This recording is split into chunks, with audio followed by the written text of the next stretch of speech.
Baik, selamat pagi Bapak Ibu semua. Saya izin untuk memulai kegiatan CPDS Talk pada pagi hari ini ya. Bismillahirrahmanirrahim. Assalamualaikum warahmatullahi wabarakatuh. Salam sejahtera bagi kita semua. Salam, Om Swastiastu, Namo Buddhaya, salam kebajikan. Puja dan puji syukur mari kita panjatkan atas kehadirat rahmat Allah Subhanahu wa taala karena pada pagi hari ini kita bisa berkumpul dan juga menimba ilmu kepada narasumber kita yang sangat luar biasa meskipun kegiatan ini harus terlaksana secara online.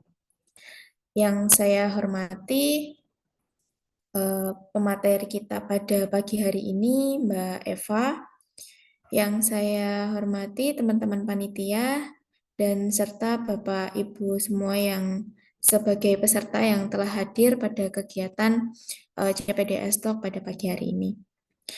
Sedikit untuk memperkenalkan CPDS terlebih dahulu, di mana CPDS merupakan lembaga riset yang bergerak dalam bidang penelitian dan juga publikasi pada lingkup sosial dan pembangunan daerah. Untuk lebih lanjutnya, Bapak Ibu bisa mengunjungi laman website CPDS melalui cpds.co.id ataupun melalui sosial media kami, yaitu di YouTube dan juga di Instagram kami di @cpds-indonesia. Sebelumnya, izinkan saya, Mei Syaroh, sebagai moderator yang pada pagi hari ini akan memandu kegiatan CPDS Talk. Dan berkaitan dengan tema kegiatan pada pagi hari ini, yaitu tentang metode analisis data dalam penelitian kuantitatif. Izinkan saya membacakan rangkaian acara pada pagi hari ini, yakni meliputi pembukaan, dilanjut dengan foto bersama, agenda yang ketiga yaitu pengenalan pemateri, dilanjut dengan penyampaian materi serta diskusi tanya jawab, serta agenda selanjutnya yaitu pengumuman dan penutup. Sebelum mengawali kegiatan pada pagi hari ini, alangkah lebih baiknya kita berdoa menurut agama dan juga keyakinan masing-masing. Berdoa disilakan.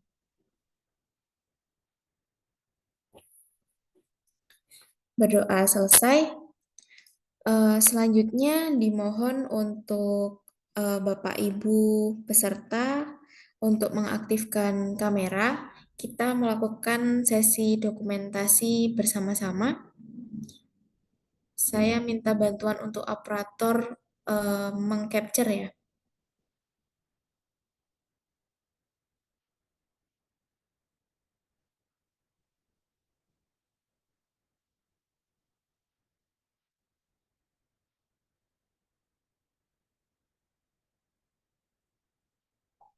Baik, kita tunggu untuk Bapak Ibu peserta bisa on cam.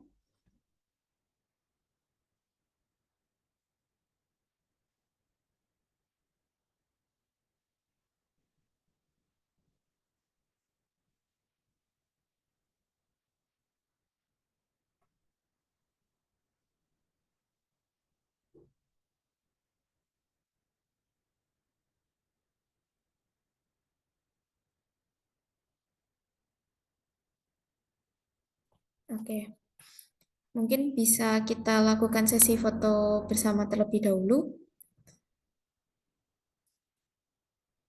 Saya pandu ya. Satu, dua, tiga.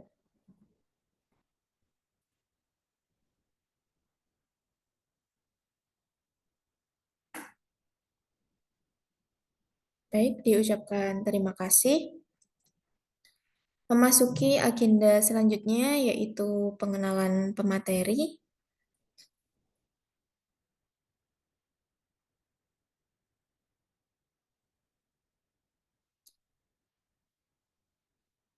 Berikut saya izin untuk membacakan CV dari pemateri kita pada pagi hari ini, di mana pada pagi hari ini pemateri kita Mbak Eva Fadilah Ramadhani, S-Stat M-Stat, berikut adalah ID Scopus beliau, dan beliau ini mempunyai riwayat pendidikan S1 Statistika dari Universitas Brawijaya, S2 Statistika dari Universitas Brawijaya, dan berikut adalah pengalaman bekerja dari Mbak Eva, yaitu sebagai asisten peneliti di KKUP SBM, sebagai data analis, dan juga sebagai peneliti CPDS Indonesia pada saat ini.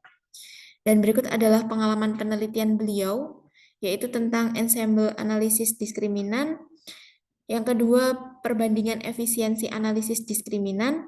Yang ketiga, rekonstruksi analisis jalur nonlinear berbasis big data. Dan yang terakhir, terkait pendampingan pendirian BUMDes. Sangat luar biasa pada pengalaman penelitian beliau dengan metode kuantitatif. Saya izin untuk menyapa Mbak Eva. Selamat pagi, Mbak Eva. Selamat pagi Mbak Mei. Suara saya terdengar nggak ya? Nih, aman Mbak, jelas Mbak untuk suaranya. Baik, eh, untuk sesi selanjutnya waktu dan tempat saya persilakan untuk pemateri. Baik, terima kasih. Saya izin langsung share screen deh ya.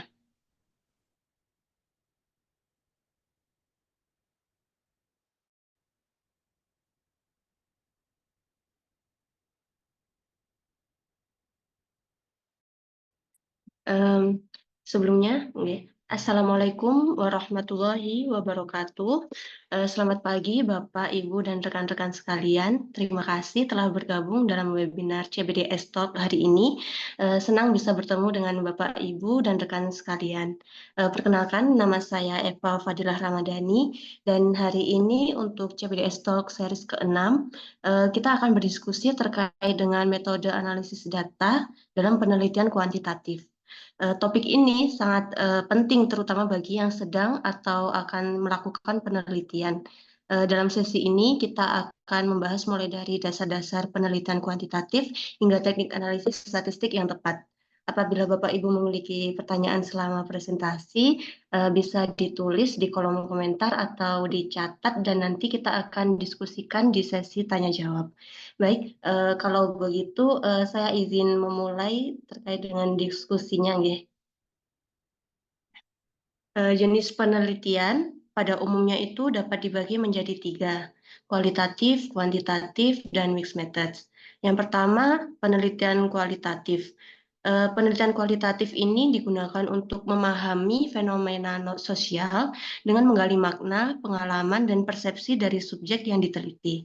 Data yang dihasilkan itu dalam penelitian kualitatif biasanya bersifat deskriptif dan dikumpulkan melalui wawancara, observasi, maupun analisis dokumen.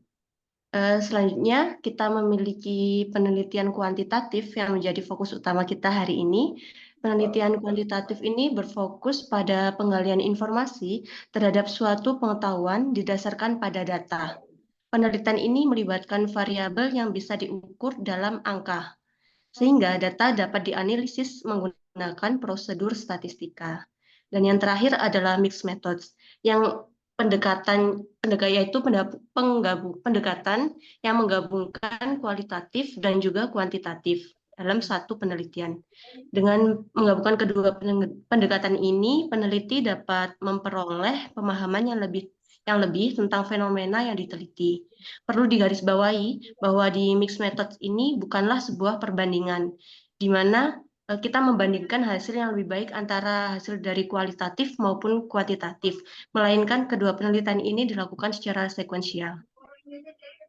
Untuk menentukan penelitian mana apakah lebih tepat menggunakan pendekatan apa, itu tergantung dengan tujuan dari penelitian dari Bapak Ibu sekalian.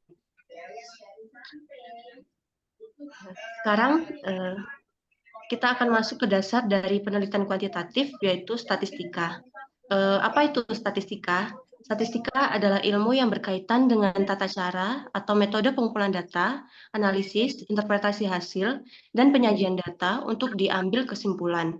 Ilmu ini memberikan kita alat untuk mengolah data, sehingga kita bisa mendapatkan informasi yang berguna dan membuat keputusan yang didasarkan pada bukti. Statistika ini memegang peranan penting dalam penelitian kuantitatif. Dari awal hingga akhir, mulai dari pengumpulan data, analisis data, sampai dengan penyajian informasi dari analisis yang didapatkan itu. Dilihat dari gambar itu, sumber di sini itu bisa didefinisikan sebagai subjek dari penelitian tersebut. Bisa responden, hewan, tumbuhan, dan lain-lain. Dari subjek tersebut diperoleh data yang dibutuhkan oleh peneliti. Nah, statistika di sini membantu kita dalam merancang penelitian, termasuk menentukan jumlah sampel yang dibutuhkan dan cara pengumpulan data yang paling tepat itu bagaimana. Nah, lalu kemudian setelah datanya didapatkan, itu dilakukan tahap untuk menganalisis data yang telah kita kumpulkan tadi. Dan akhirnya dalam tahap interpretasi dan penyajian hasil, statistika ini membantu kita untuk menyajikan data dalam bentuk informasi yang lebih mudah dipahami. Nah, di sini itu tugas statistician itu untuk membuat hasil analisis data yang telah kita lakukan itu menjadi lebih mudah dipahami oleh orang awam seperti itu. Pembodoran itu terjadi pada saat sekitar dini hari ya, Sekarang kita akan berbicara tentang data yang merupakan komponen utama dalam penelitian kuantitatif. Data adalah sekumpulan fakta, angka, dan informasi yang dikumpulkan melalui pengamatan pengukuran. Dalam konteks penelitian, data adalah informasi yang kita kumpulkan untuk menjawab pertanyaan penelitian kita. Data adalah bentuk jamak dari datum. Jadi kalau misal ada datum yang banyak, itu maka disebut data seperti itu. Tapi kalau ada datum satu aja, maka itu disebutnya datum seperti itu. Ada beberapa jenis skala data yang perlu kita pahami juga, karena skala ini yang akan menentukan analisis statistik apa yang paling tepat untuk digunakan. Yang pertama adalah skala nominal, yang merupakan skala data paling sederhana, di mana data ini hanya diklasifikasikan ke dalam kategori yang tidak memiliki tingkatan. Contohnya adalah jawaban ya, tidak, yang nanti akan dinumerikan menjadi 0, 1, atau 2 gitu. Lalu jenis kelamin laki-laki atau perempuan. Status pernikahan itu seperti menikah, belum menikah, bercerai. Jadi di dalam kategori itu tidak ada tingkatan yang bisa menentukan rendah atau tingginya untuk kategori tersebut. Lalu yang kedua adalah skala ordinal, yang merupakan skala di mana data kategori itu memiliki tingkat atau peringkat. Contohnya adalah tingkat pendidikan, yang dari rendah itu mulai dari TK, SD, SMP, SMA, S1, S2, S3 seperti itu. Ada juga untuk skala Likert itu juga termasuk skala ordinal, mulai dari sangat tidak setuju, netral, sangat setuju, sangat setuju seperti itu. Lalu yang ketiga adalah skala interval, yaitu skala data yang memiliki urutan dan jarak yang sama antar kategori, tetapi tidak memiliki titik nol mutlak. Yang perlu digarisbawahi adalah titik nol mutlak di sini. Apa maksudnya? Bisa dijelaskan melalui contoh menggunakan variabel suhu, di mana 0 derajat Celcius ini tidak sama dengan 0 derajat Fahrenheit. 0 derajat Celcius ini kalau tidak salah sama dengan 32 derajat Fahrenheit ya. Dan ini yang membedakan antara interval dan rasio. Dimana kalau di rasio itu titik nolnya itu absolut mutlak. Contohnya adalah berat badan, tinggi badan, dan pendapatan. Misal untuk berat 0 kilogram itu sama dengan 0 gram. Yang berarti dari awal itu memang tidak ada benda yang memiliki berat tersebut. Sedangkan kalau interval kan kalau 0 Celcius berarti tidak sama dengan 0 Fahrenheit. Tapi kalau di rasio 0 kilogram itu sama dengan 0 gram seperti itu. Pemahaman tentang skala ini itu penting ya, karena digunakan untuk menentukan metode analisis statistik yang tepat. Misalnya, jika kita bekerja dengan data nominal, data yang paling sederhana ini, kita mungkin hanya bisa menggunakan statistik deskriptif yang sederhana, seperti menghitung frekuensi. Namun jika kita memiliki data rasio, kita bisa melakukan analisis yang lebih kompleks, seperti regresi, SEM, dan lain-lain. Terdapat beberapa istilah statistika yang sering ditemukan di penelitian kuantitatif, mulai dari populasi, sampel, dan variabel. Ini lebih lanjut kita membahas terkait dengan populasi dan sampel. populasi di sini adalah kumpulan dari seluruh unit atau individu. Ini mencakup semua individu yang memiliki karakteristik yang ingin diteliti. Apabila populasi penelitian sangat besar, maka perlu dilakukan pengambilan sampel, nggih. Namun, ada kalanya populasi penelitian itu jumlahnya hanya sedikit, sehingga penelitian diputuskan untuk menggunakan semua yang ada di populasi. Yang ini biasanya dinamakan sampel jenuh, seperti itu. Jadi jumlah dari populasi sama dengan jumlah dari sampel. Namun apabila populasinya sangat besar, kita itu perlu melakukan pengambilan sampel. Sampel ini seperti apa? Sampel ini adalah sebagian kecil dari populasi. Namun sampel ini harus representatif. Artinya harus cukup mencerminkan karakteristik utama dari populasi, sehingga hasil penelitian yang menggunakan sampel itu bisa digeneralisasikan ke seluruh populasi. Selanjutnya ada variabel yang dibagi menjadi dua, yaitu variabel manifest dan juga variabel laten. Cara membedakan antara kedua variabel ini adalah yang pertama variabel manifest, yaitu variabel yang dapat diukur. Contohnya tinggi badan. Sedangkan laten itu variabel yang tidak dapat diukur secara langsung. Bagaimana cara membedakannya? Kita mari ke contohnya saja. Untuk variabel manifest, itu contohnya adalah tinggi badan, yang nilainya bisa langsung diukur, misal 150 cm, 150 cm, 170 cm gitu. Hal ini bisa langsung diukur dan diamati tanpa perlu instrumen tambahan yang lebih rumit gitu kan. Sedangkan kalau laten, itu seperti variabel motivasi kerja, loyalitas pegawai, kualitas layanan, good governance, seperti itu. Variabel ini itu tidak bisa diukur kan, karena kan tidak ada satuan khusus atau satuan mutlak yang bisa digunakan.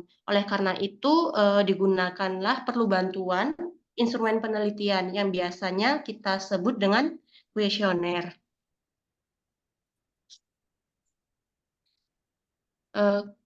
Kuesioner adalah serangkaian pertanyaan atau pernyataan tertulis yang digunakan untuk mengukur variabel-variabel tertentu dari responden.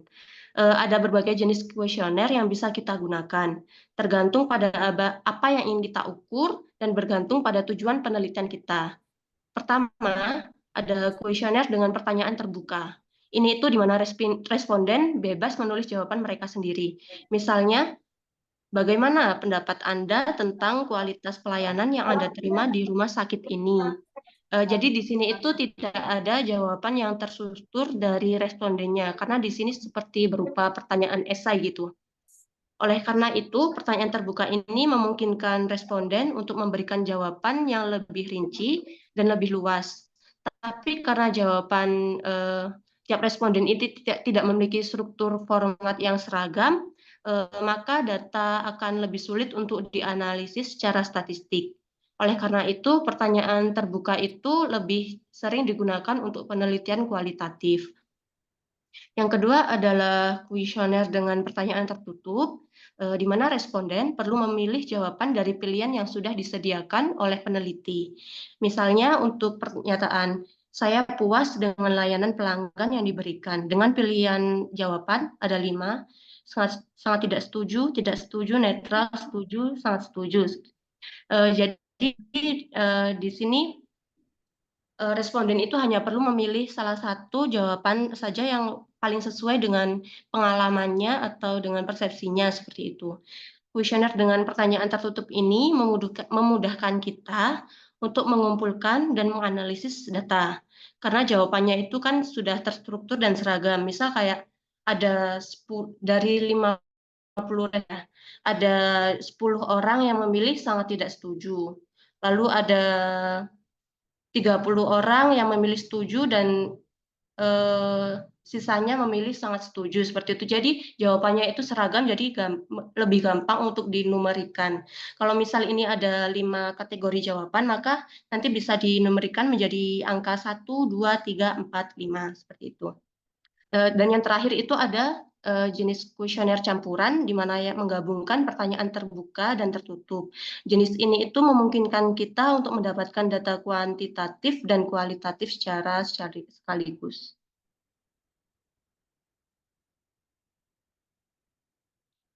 Selanjutnya untuk masih dengan di kuesioner itu dalam pembuatan kuesioner penting untuk memastikan bahwa kuesioner itu yang kita gunakan dalam penelitian itu valid dan reliable.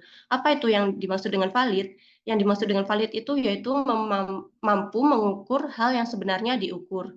Jadi jika kita ingin mengukur kepuasan pelanggan itu, maka kita harus memastikan bahwa semua pertanyaan dalam kuesioner itu benar-benar relevan dengan variabel kepuasan. Jangan kalau misal variabel yang ingin diukurnya itu kepuasan pelanggan, tapi di pernyataan kuesionernya itu ada seperti ini.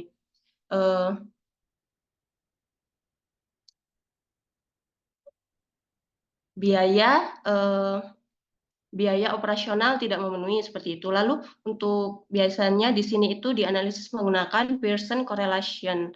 Sedangkan yang kedua adalah reliabilitas, mengacu pada sejauh mana instrumen pengukuran kita memberikan hasil yang konsisten ketika digunakan dalam kondisi yang sama.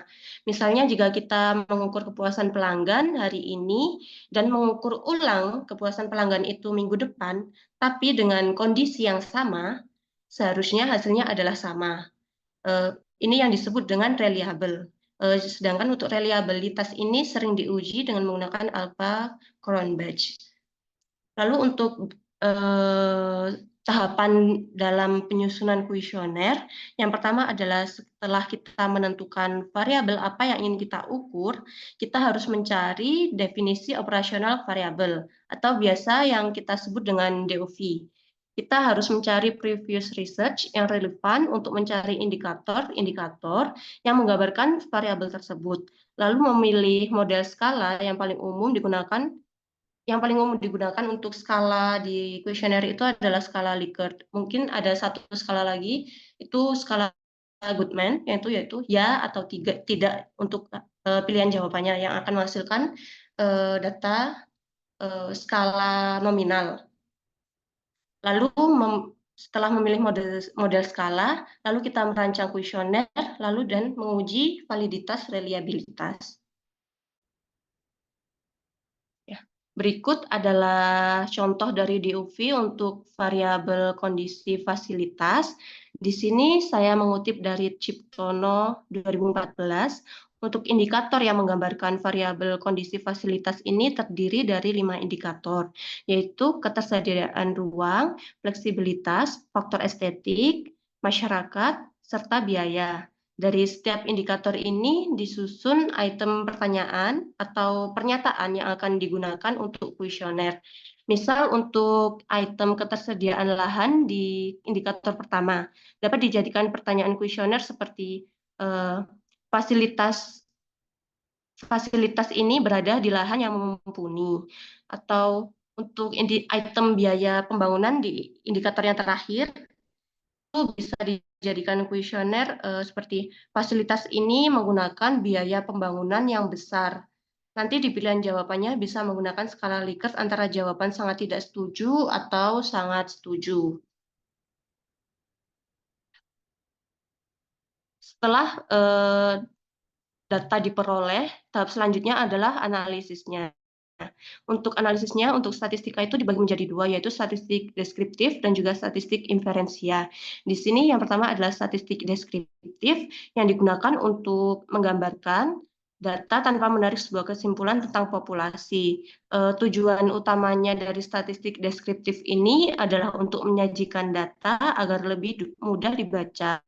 Contohnya adalah di data yang tertera di tabel total waste di Indonesia, total sampah di Indonesia, itu ditabelkan terlihat ada tahun 2019 sampai 2022, dan juga ada total sampah yang tercantum. Kalau dalam bentuk tabel ini kan jadi tidak susah untuk membaca angkanya dan tidak readability gitu. Jadi kalau misal menggunakan statistika deskriptif disajikan menggunakan diagram batang seperti pada gambar di sebelah kanan, itu maka akan tertera bahwa data untuk total waste di Indonesia itu dari tahun per tahun itu naik dari 2019 sampai 2022. Jadi ini ada tren naiknya gitu. Lalu untuk statistika inferensia, oh ya untuk statistika deskriptif tadi itu ada juga rata media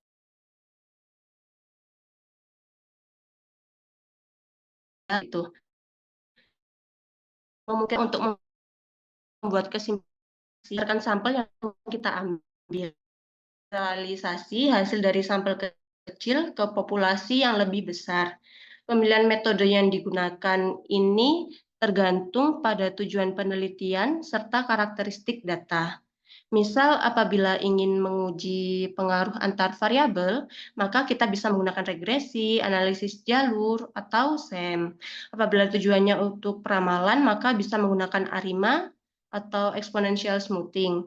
Lalu apabila ingin klasterisasi dan klasifikasi, yang bisa digunakan adalah analisis klaster dan analisis diskriminan.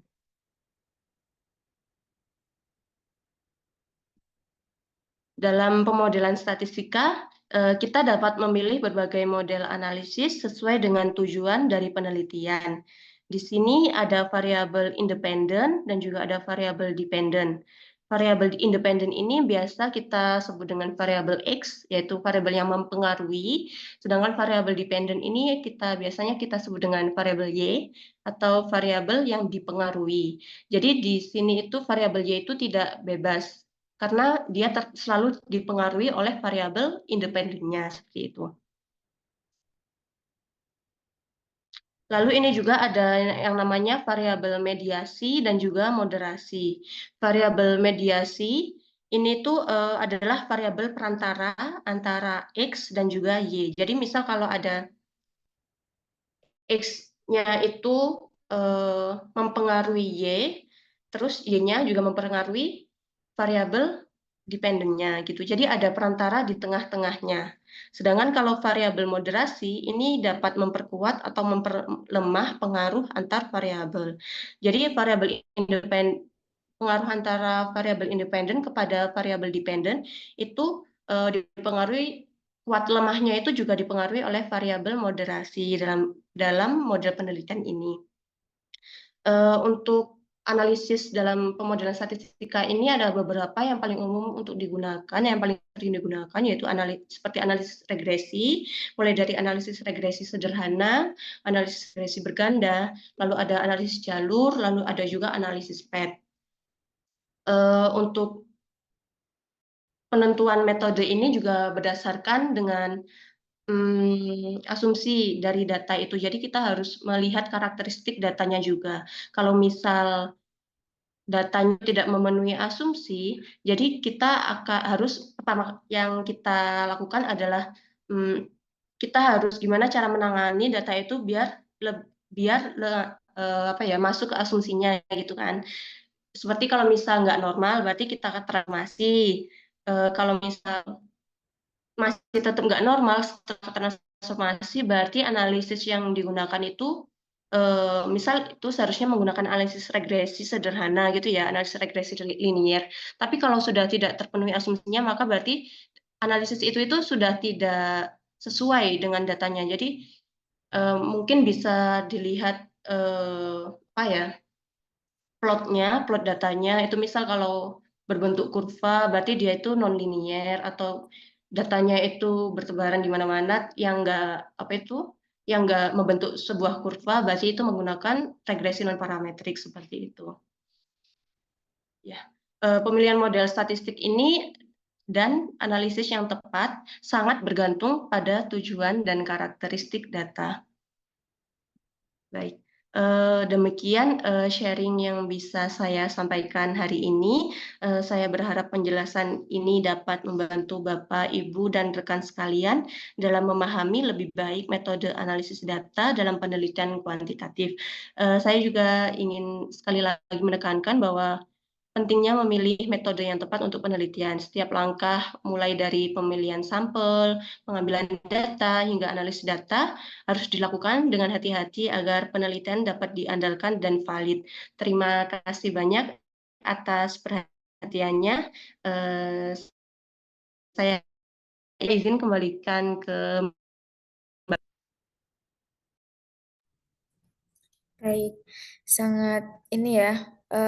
Jadi ini adalah lanjutan dari CPDS yang kelima terkait dasar-dasar penelitian kuantitatif dan yang disampaikan oleh Mbak Eva ini sangat-sangat runtut ya terkait bagaimana metode apa namanya pengumpulan data dan bagaimana analisis data. Baik itu nanti analisisnya mau pakai variabel laten ataupun mau pakai variabel yang terukur seperti itu. Nah, disilakan untuk Bapak Ibu peserta, apabila ada yang ingin didiskusikan lebih lanjut bersama dengan Mbak Eva, bisa langsung on cam atau bisa langsung dituliskan melalui kolom chat ya. Baik, kami tunggu Bapak Ibu. Oh, nggih, ini ada Bu Welasari. Silakan Ibu Welasari bisa on mic ya, Bu. Baik, terima kasih Bu Mei. Terima kasih. Bu Eva, runtut sekali penjelasannya. Saya biasanya paham kualitatif, tapi saya sekarang mencoba untuk memahami apa metode kuantitatif. Tapi masih meraba-raba ini. Tapi alhamdulillah sangat runtut, jadi saya bisa agak sedikit paham. Nah, cuman boleh saya tanya, bagaimana untuk cara mengukur bahwa variabel itu tadi itu kan ada harus data indikator yang kita apa kuesioner yang kita gunakan itu valid atau tidak valid. Nah, itu mungkin yang saya masih bingung gitu. Apakah kita dengan cara mengujikan dulu ke mahasiswanya gitu ataukah seperti apa gitu. Terima kasih, mohon penjelasannya Bu Eva. baik, Mbak Mei bisa langsung saya jawab nggih? Ya, silakan Mbak bisa langsung dijawab. Baik, terima kasih untuk Bu Welasari. Saya izin menjawab pertanyaannya. Terkait dengan validitas data untuk kuesioner, itu ada satu tahapan di awal, yaitu ada namanya itu uji coba atau tryout. Jadi di awal sebelum membagikan kepada responden yang ingin kita tuju, itu kita harus membagikan sekitar ke 20 sampai 30 responden yang bukan akan dijadikan responden setelahnya gitu. Jadi kita harus membagikan untuk tryout-nya itu dan setelah itu kita uji validitas dan reliabilitasnya, yaitu menggunakan, kalau saya biasanya menggunakan SPSS gitu, yang akan menghasilkan untuk validitas itu menggunakan Pearson correlation, sedangkan kalau untuk reliabilitas itu menggunakan alpha Cronbench seperti itu, Bu. Oke. Apakah dari Bu Welasari ada feedback, Bu? Oh iya, jadi tidak diujikannya bukan ke yang apa sampel yang saya gunakan gitu ya Bu ya, bukan ya? Ya, kalau bisa biasanya kalau dosen saya itu merekomendasikan untuk tryout-nya itu ke mahasiswa, Bu. Ya, jadi misal ada 30 mahasiswa itu bisa tryout terkait dengan mengisi kuesionernya gitu, uji coba kuesionernya. Lalu untuk hasil dari tryout-nya itu baru kita uji untuk validitas dan reliabilitasnya seperti itu, Bu. Oh ya, terima kasih Bu Eva. Baik, baik, Bu Welasari. Ada lagi mungkin yang ingin ditanyakan dari Bapak Ibu yang hadir? Oke, sambil menunggu ya Mbak ya. Saya izin untuk berdiskusi nih Mbak. Nah, ketika masih melanjutkan terkait validitas dan reliabilitas ya untuk kuesioner, untuk metode pengambilan menggunakan kuesioner.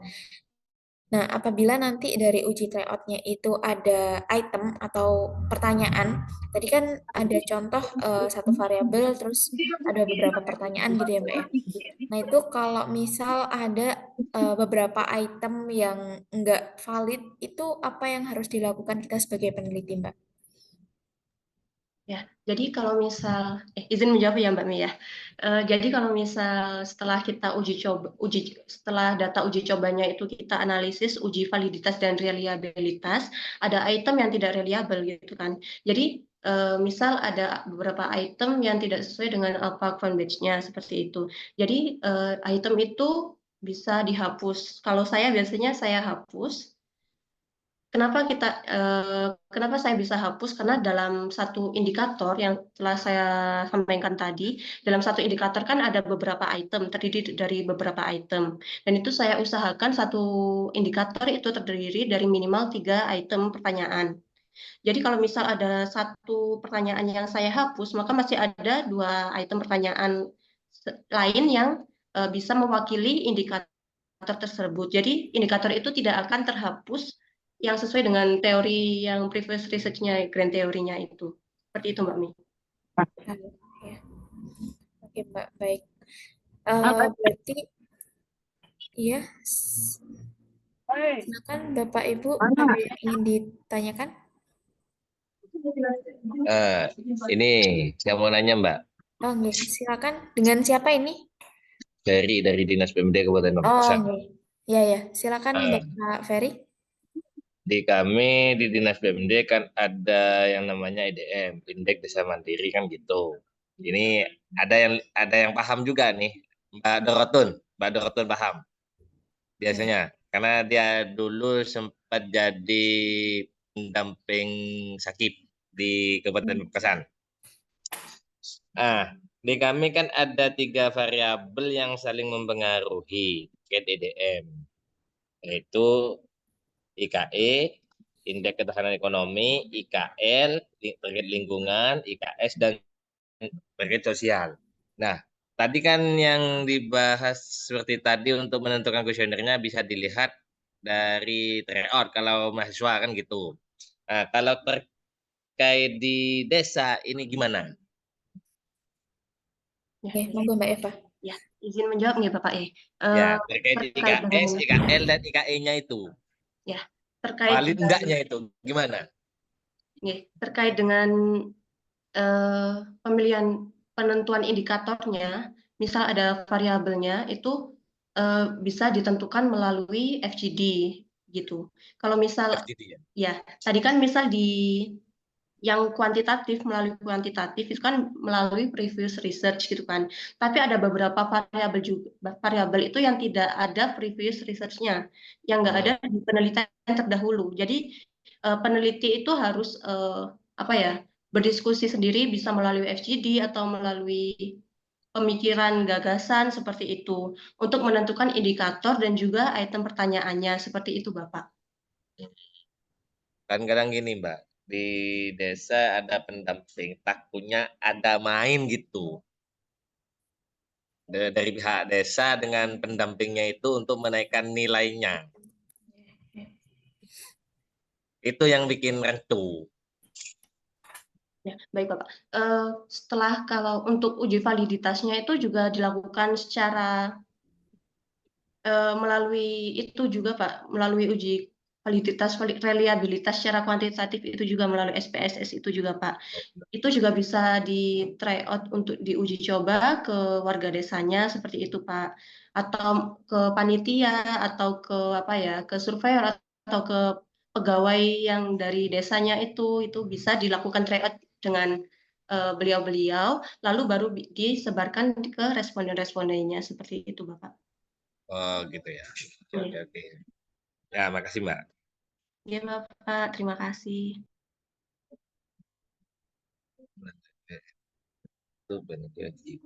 Ya, mungkin dari Bapak Ibu yang lain ada yang masih ingin ditanyakan?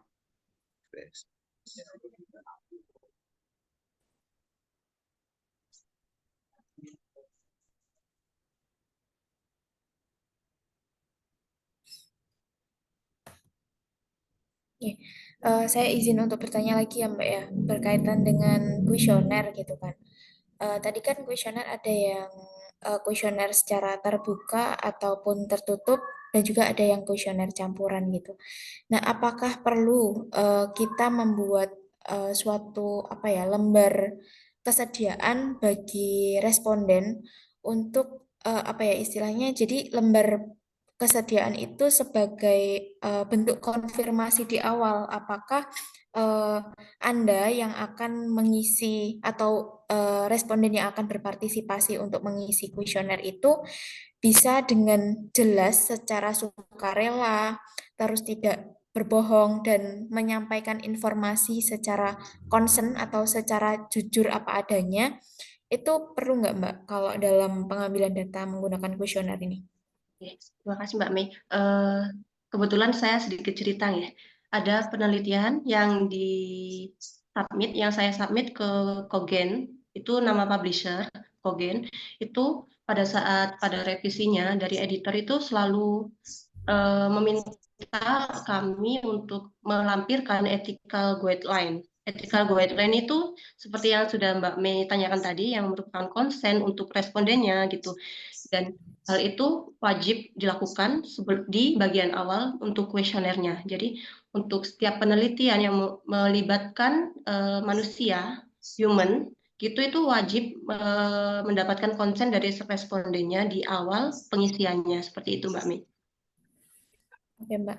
Nah, kalau misal kita menggunakan, jadi kan kalau apa namanya kita pengambilan data itu kan ada yang survei, terus ada yang kita sensus gitu ya, Mbak ya. Kalau sensus itu kan berarti tadi menggunakan sampel jenuh gitu ya. Berarti semuanya kita wajib untuk mengisi kuesioner kita. Tapi kalau misal kita pakai kuesioner itu kan berarti ada sampel di situ. Nah, berarti kalaupun untuk pengambilan data wajib adanya concern itu ya Mbak untuk sebagai lembar bukti tanggung jawab di awal gitu ya Mbak ya.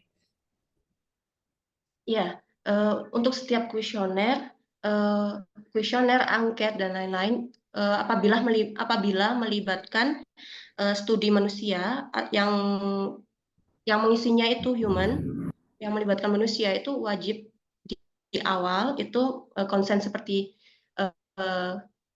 saya bersedia untuk menjadi responden dalam penelitian yang berjudul ini seperti itu.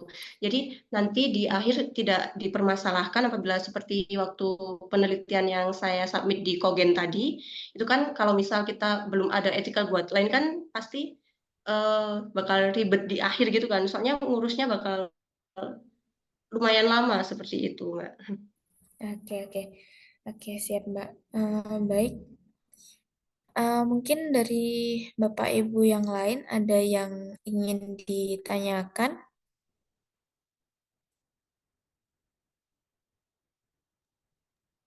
Izin? Bu Sari. Ya, boleh bertanya lagi. Oke, ya silakan Terima Ibu. kasih. Ini saya masih agak sedikit bingung juga. Kan kalau penelitian kuantitatif ini ada variabel. Nah, variabel itu apakah yang akan kita gunakan sebagai teori nantinya? Kayak misalnya mengukur saya meneliti tentang pengaruh metode pembelajaran bahasa Arab dan motivasi santri terhadap pembelajaran bahasa Arab terhadap hasil eh, pembelajarannya. Nah, itu. Nah, apakah teori yang saya gunakan itu misalnya teori motivasi kah gitu kah? Dan teori apa namanya tadi teori metodologi teori metode pembelajaran bahasa Arabnya itu yang dijadikan teori. Apakah ada teori lagi untuk mengisi kedua tersebut gitu kan? Kalau penelitian kualitatif mah eh, ada kita dasar teorinya tidak kita gunakan yang variabel gitu kan? Gitu. Namun penjelasannya Bu Eva. Baik Ibu, terima kasih. Kalau untuk teori, misal ada variabel tadi apa aja Ibu ya variabelnya? Mohon maaf. Variabelnya adalah motivasi belajar bahasa Arab sama metode pembelajaran bahasa Arabnya itu variabelnya. Ya, nanti kalau itu untuk menyusun definisi operasional variabel karena di teori untuk variabel di kuantitatif itu digunakan untuk menyusun model penelitian dan juga untuk menyusun kuesionernya. Jadi ini dibutuhkan untuk menyusun yang awalnya tadi sebelum menyusun kuesioner yaitu definisi operasional variabel. Jadi kita mencari misal di previous research-nya di Scholar atau di Scopus seperti itu, kita mencari penelitian terdahulu yang menggunakan metode variabel motivasi belajar seperti itu. Lalu untuk kita mencari indikatornya untuk motivasi, nggak perlu motivasi belajar GEG itu nggak perlu. Cuman ada kalau misal sesuai dengan tujuan penelitian kita itu boleh dipakai seperti itu. Soalnya kalau untuk indikator ini kita juga bisa apa ya dimodifikasi gitu. Jadi kalau misal ada penelitian A itu indikatornya A, B, C, penelitian B itu D, E, terus kita mau gabung semua indikatornya itu diperbolehkan seperti itu. Jadi kita mencari variabel motivasi belajar itu indikatornya, lalu kita bisa menyusun pertanyaannya, pernyataannya. Lalu kita juga bisa mencari variabel metode pembelajaran ya Ibu ya. Itu juga kita bisa mencari yang mendekati gitu aja, mendekati gitu, lalu kita bisa menyusun kuesionernya. Apabila ada yang apa ya belum ada penelitian terdahulu yang membahas tentang variabel-variabel ini, kita diperbolehkan untuk apa ya brainstorming atau bisa melalui FGD atau melalui diskusi gitu, bisa digunakan sebagai indikator seperti itu. Oke. Apakah ada feedback dari Bu Welasari? Eh, ya, enggak, maksud saya apakah kita kan kalau penelitian kuantitatif ini kan saya pelajari ya sedikit pelajari grand theory gitu, middle theory, terus sama applet theory gitu.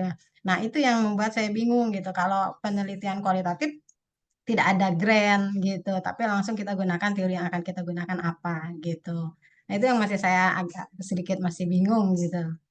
Mohon izin Ibu, biasanya kalau untuk teori-teori itu seharusnya ada Ibu untuk yang grand teorinya. Misal apa ya? Kalau saya tidak begitu terkait dengan sosial, jadi kurang begitu terkait variabel-variabelnya. Jadi kalau misal variabelnya ini grand teorinya bisa yang lebih besar gitu Ibu. Ya, yaitu seperti Oh, ya, terima kasih Bu Eva. Terima kasih Mbak Mei. Oke, Bu, sami-sami. Eh, Sebelumnya, untuk teman-teman yang Bapak Ibu yang ingin bertanya, silakan nggih. Saya izin untuk menyampaikan informasi terlebih dahulu bahwasanya setelah sesi tanya jawab selesai, nantinya akan ada e-survey di mana Bapak Ibu bisa mengisi e-survey itu sebagai lembar absensi dan bukti bahwasanya Bapak Ibu sudah mengikuti agenda CPDS Talk yang ke-6. Setelah nanti Bapak Ibu mengisi link absensinya, Bapak Ibu bisa langsung mendownload materi yang disampaikan Mbak Eva pada pagi hari ini, serta nanti akan dibantu oleh operator kami untuk dikirimkan e-sertifikatnya melalui email yang sudah Bapak Ibu isikan melalui e-survey kami. Baik, monggo untuk Bapak Ibu, ada yang masih ingin ditanyakan lagi?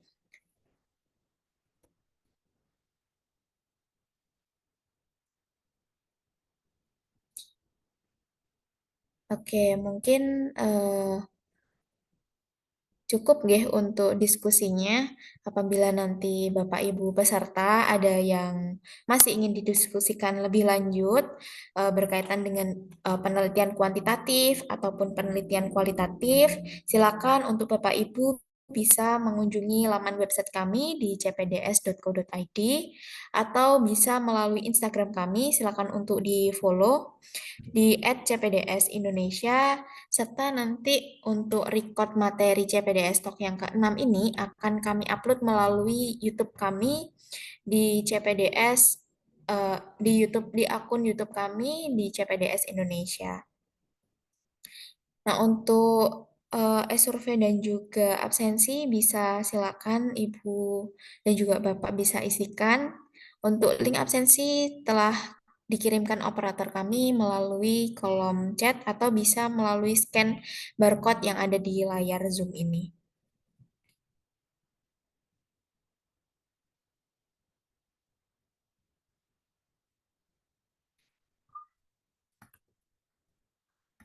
Baik, terima kasih saya ucapkan kepada Mbak Eva Fadila selaku pemateri yang sudah sangat luar biasa menyempatkan waktunya telah sharing kepada kami semua berkaitan dengan metode analisis data dalam penelitian kuantitatif dan juga terkait metode pengumpulan data menggunakan kuesioner. Terima kasih sekali lagi saya sampaikan kepada Mbak Eva.